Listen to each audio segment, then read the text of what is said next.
Tak myslím si, že sme začali strašne pomaly. Chceli sme hrať od začiatku rýchlo, keďže sme vedeli a predpokladali, že prídu v ušej rotácii. Chceli sme ich ubehať, čo sa nám absolútne nedarilo a hrali sme strašne pomaly, z čoho vzniklo aj to, že sme sa naťahovali o 3-4 body s nimi. Možno si mysleli, že to takto pôjde celý zápas, ale proste my takto nemôžeme hrať. Museli sme sa zobudiť, v šatni sme si niečo povedali, proste musíme začať behať. Sme behavý tím.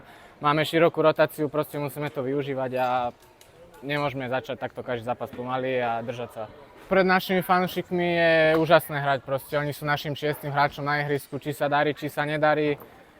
Proste vždy máme plnú halu skoro, cestujú s nami, takže je to náš 6. hráč, je to super, sme radi. Niekedy síce možno tá naša hra nevyzerá úžasne, ale sme radi, že chodia a budeme sa snažiť každý jeden zápas odovzdať všetko, aby bola plná hala každý zápas.